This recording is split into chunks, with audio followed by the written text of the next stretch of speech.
So good, so good, so good.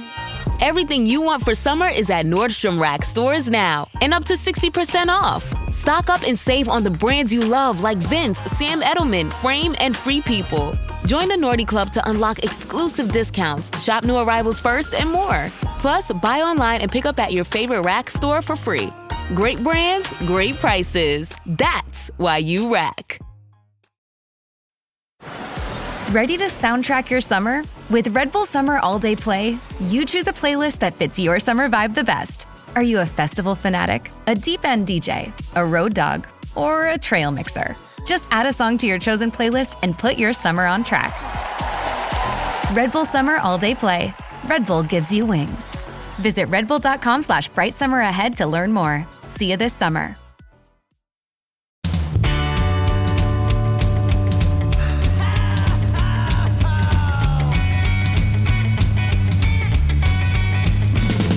There's a party each and every year on Christmas Eve, where the fun and cocktail shrimp don't seem to end. Clark and Ralphie taking turns on the TV screen, laughing, singing, yelling with all of our friends. Well, it's Christmas,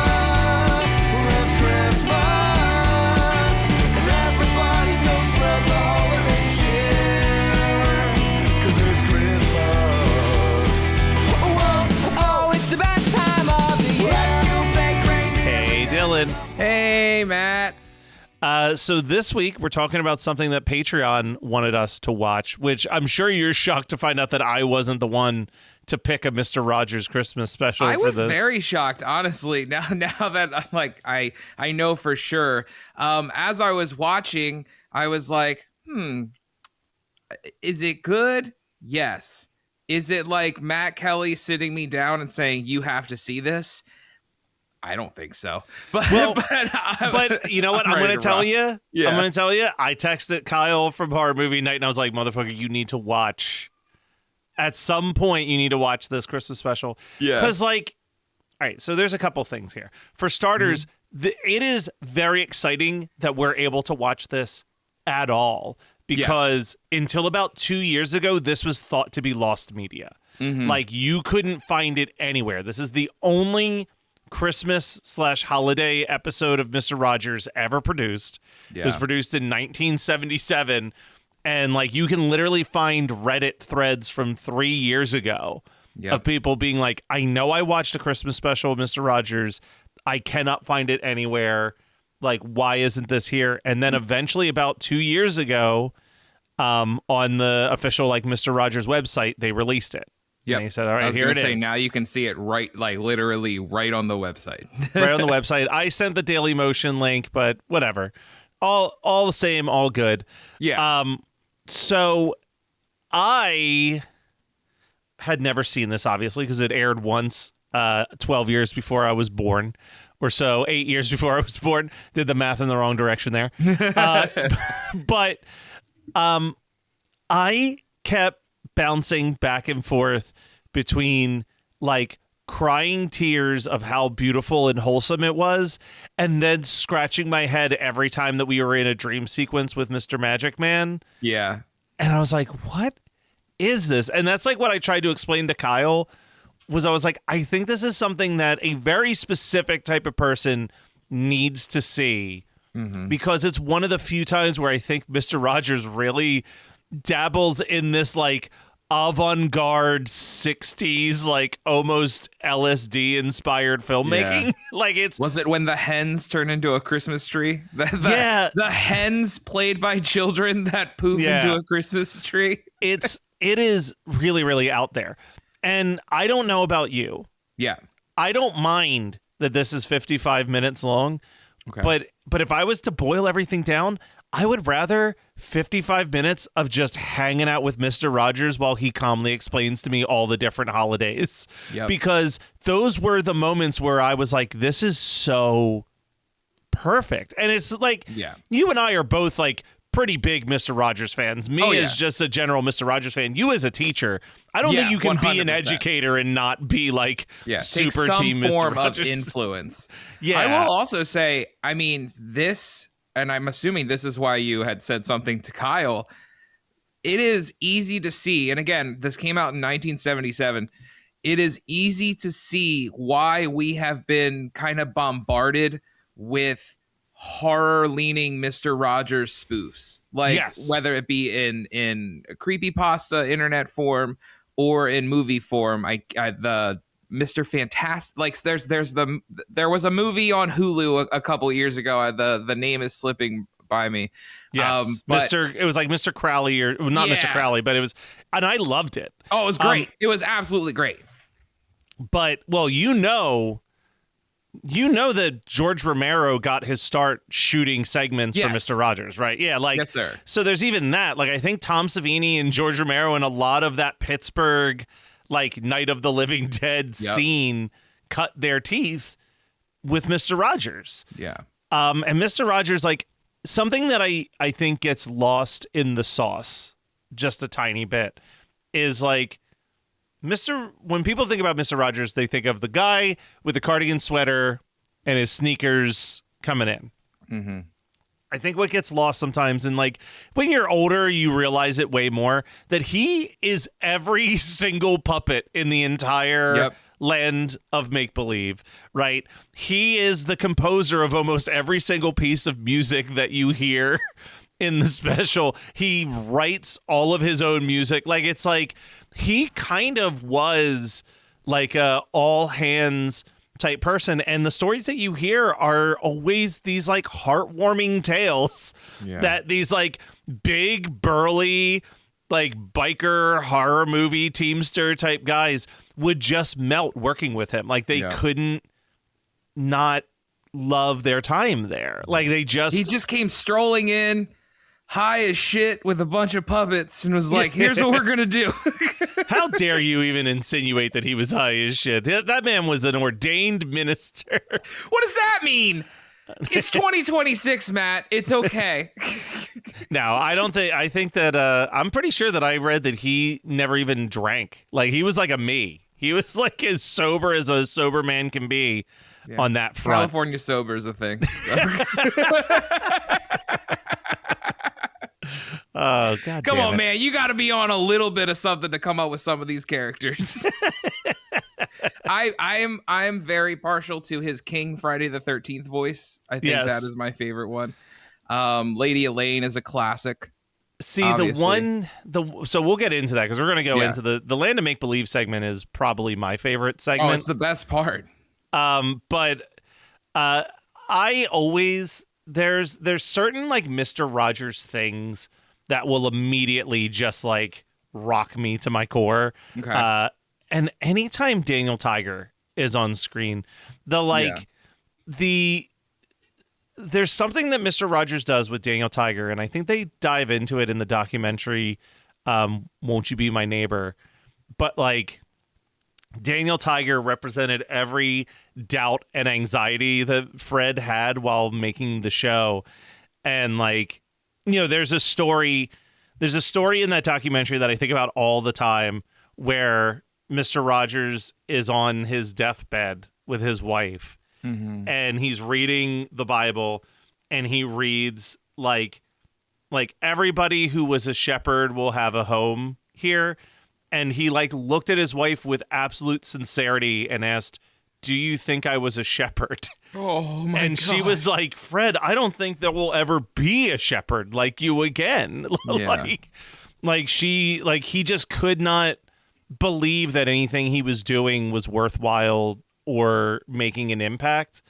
And that all comes out in Daniel Tiger, right? Like Daniel Tiger, I just think it's so sweet when he's with Lady Amberlyn. Who did you recognize, Lady Amberlyn? Oh yeah, from Kevin Smith classics. My friend. Dogma, Zack and Miri Make a Porno, a ton of other stuff. So she's absolutely gorgeous, man. Yeah. Oh, she is stunning. Stunning. I'm so happy to see like the weird friendship that her and Kevin like developed in later years. But yeah, absolutely stunning. But when she's counting his gifts and she's like, "You have 3 gifts," and he goes, oh, was that too many? Should I give some away? And she's like, no, Daniel, people gave you these gifts because they love you and they want you to know that you're loved. And I was like, oh my God. Like, it's like I can't even talk about that line because it like just made me feel so good. I do like the Lady Elaine flip side, where she's like, "Oh, I got one fucking gift." Oh my God, she has a line. Where is it? Where is it? It's when the Magic Man shows up. The Magic Man shows up and he's like, "What's going on here?" And they're like, "Lady Elaine's really upset because she only got one gift." And she goes, "Yeah, that's right, one present. Ain't that a drag?"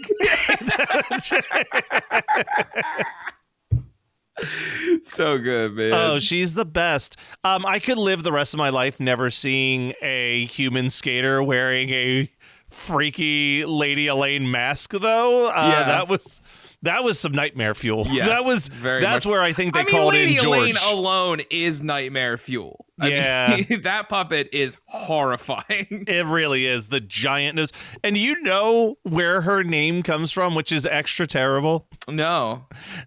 Elaine is the name of Fred's adopted sister. Oh.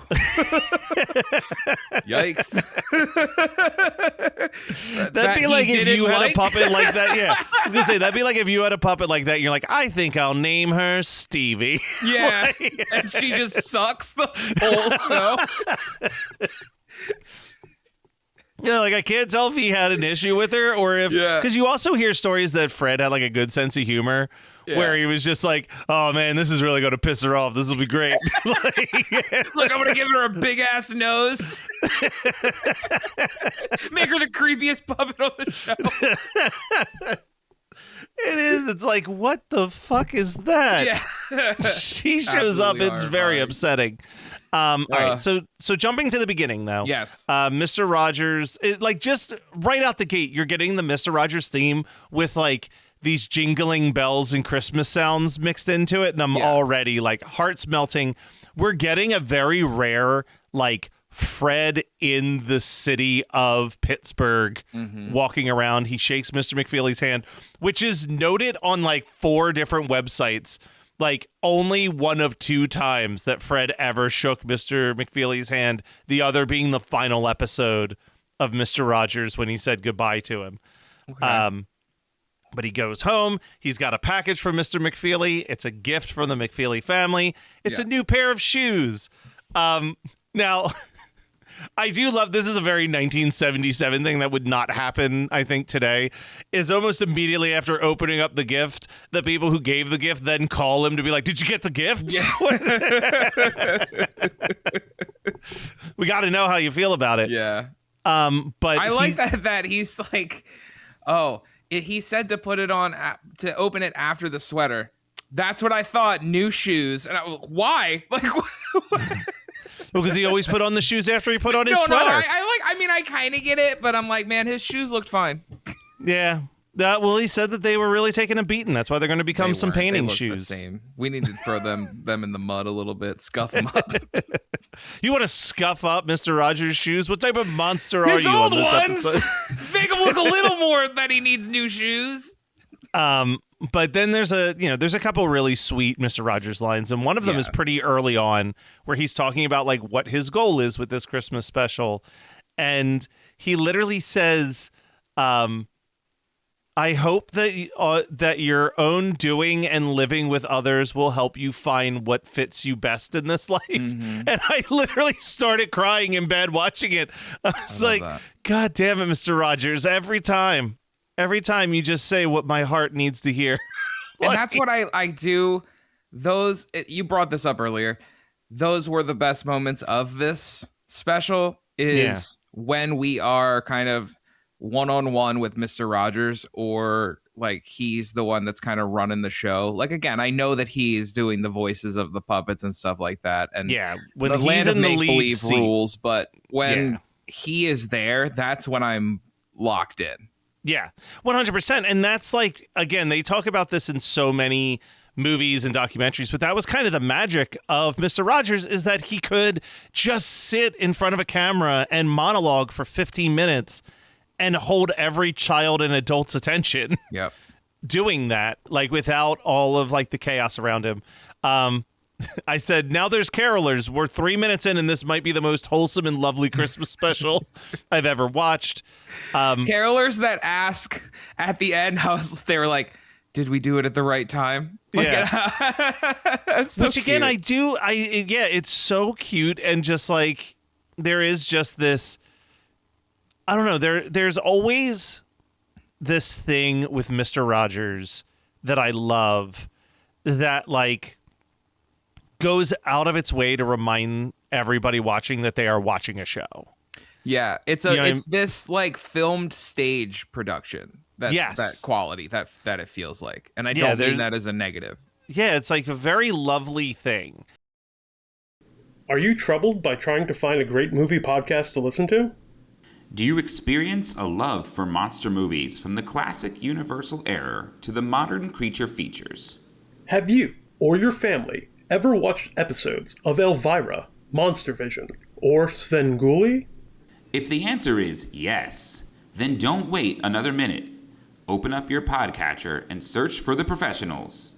The Monster Rally Podcast. Our hilarious and asinine hosts have an ever-growing library of episodes for you to listen to 24 hours a day to serve all your monster movie needs. We'll talk about it. Then we get the weirdness. So he goes to the theater because the one girl, Stephanie, has some new ballet leggings that she needs, and he wants to see how everything's doing at the theater. And then this is where Francois tells us about a weird dream that he had, and this is where we are in like 1960s Easy Riders. It's shit, real weird, man. where he's driving a bus of kids, but all the kids have lost their voices, and the car breaks down, and then a magic man with a stick that he can just air guitar and really do any instrument with this magic stick. And I was like, well, that was weird, but I'm glad that guy's gone. Nope, he is the main character. Reoccurring character. But yeah, we get this very weird, like, it's already surreal there. I had no clue how surreal it was going to get later on. Yeah. But I'm like, all right, we've introduced this magic man. This is very confusing. Okay, so this might feel like sacrilege to say. Go for it. I hate Mr. Rogers. Yeah, actually, this might sound like sacrilege. Fuck that guy. Yeah. I think Mr. Rogers is the worst human being to ever exist. No, I didn't like pretty much any of the music in this special. The music in this was rough. And again, I feel like a lot of the music at the time could go that route.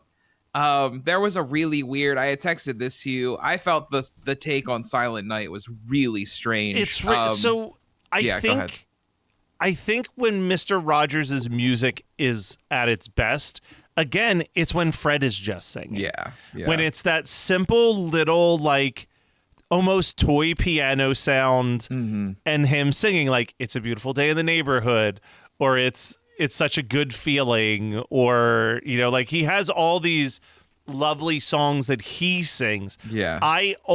So the reason why there's a really great book written by Francois that's all about his time at Mr. Rogers, because he was, throughout the run of the show, a closeted gay man all the way up to an openly gay man. Okay. During the run of the series. Yeah. And he has a ton of stories about Mr. Rogers and that journey.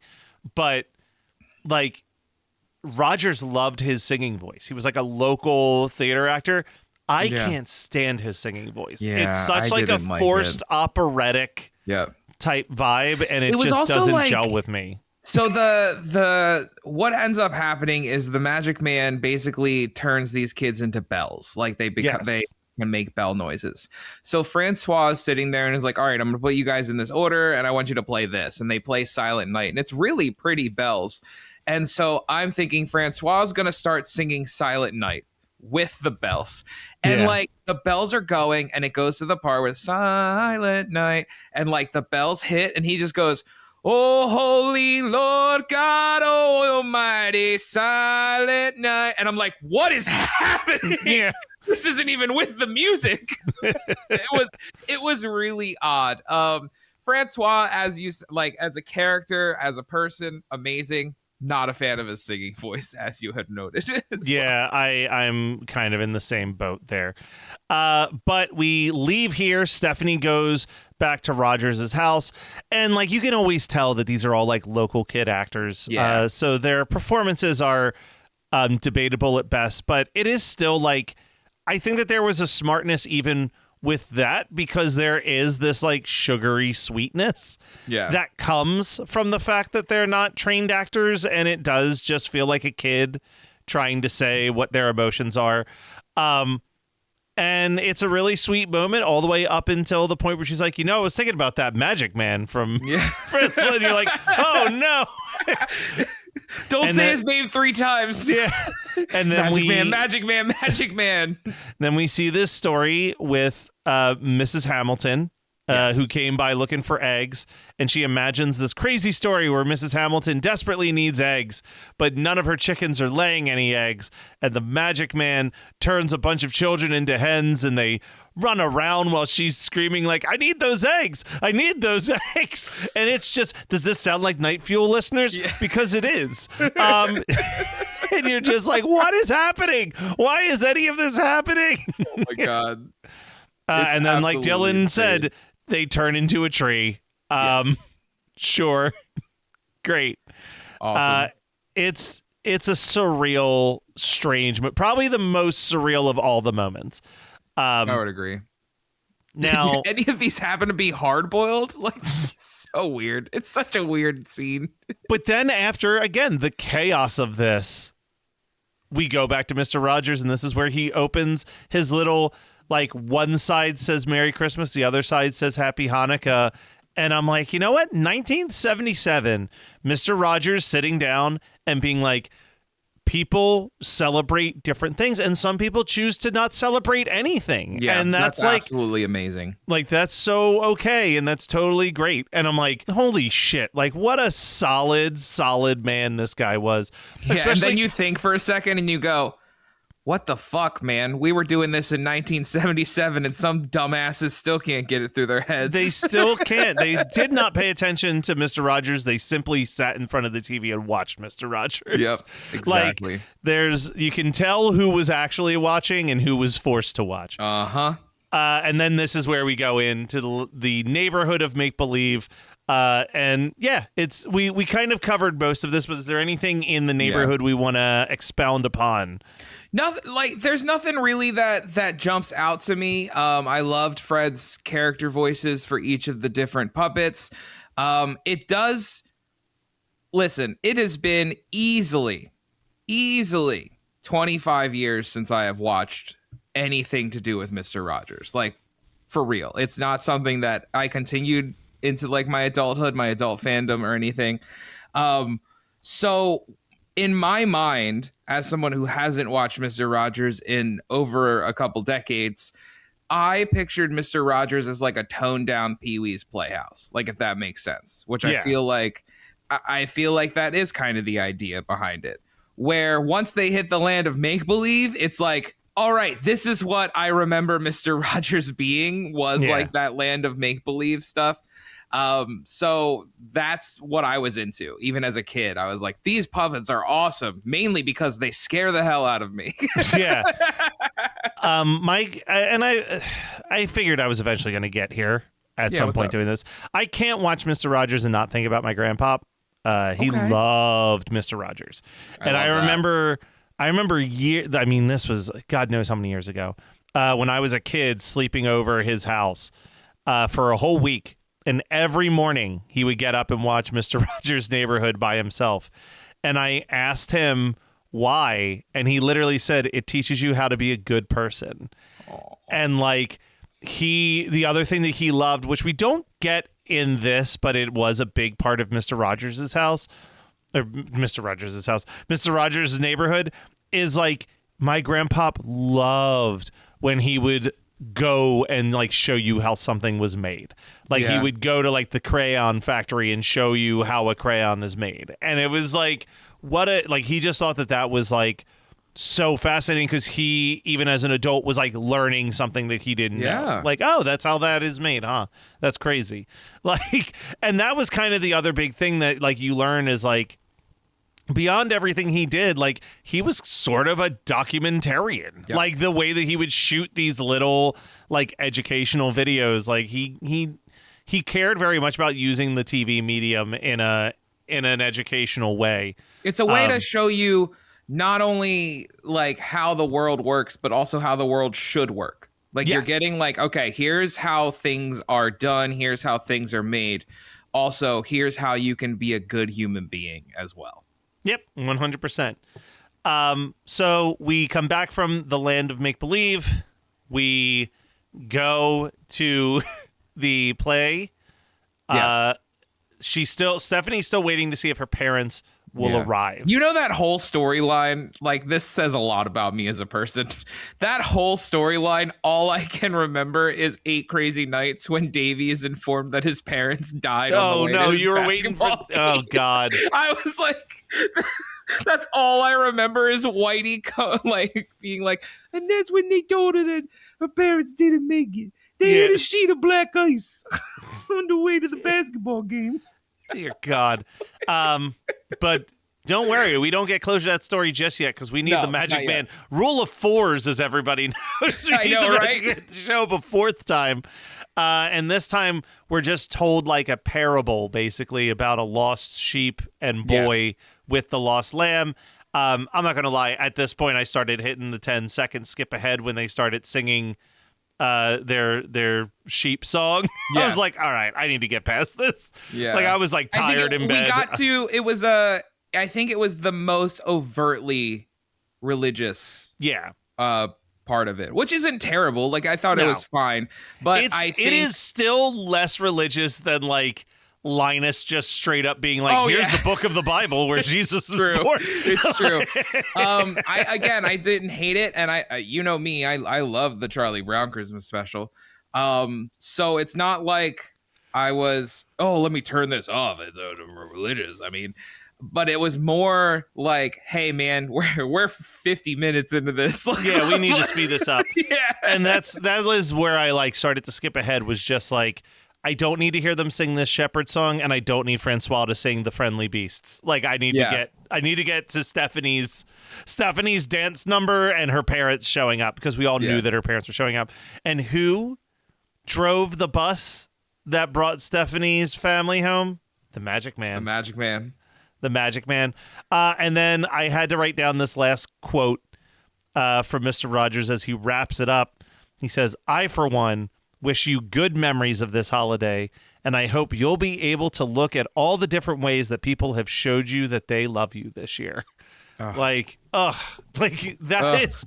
talk all the time about like what is the holiday supposed to be about, and like he nailed it right there. It's just about the good memories of the year prior and looking back and saying thank you to people who made it a good year with gifts and love. Between that and this was a moment early in the episode, but when he puts the card on the table and you see all the other cards, and then it cuts to all of his memories throughout the year. And it's so good. It's so good. He's a genius. He'll always be a genius. He is. But Dylan, certifiably not a genius as you and I, but we are great at doing podcasts together because we love each other. We do. So with that, I say, Merry Christmas, buddy. I love you. Merry Christmas, bud. I love you as well. Whoa, now we won't stop till the big ball drops on New Year's. Happy holiday, have a great holiday, have a merry happy holiday.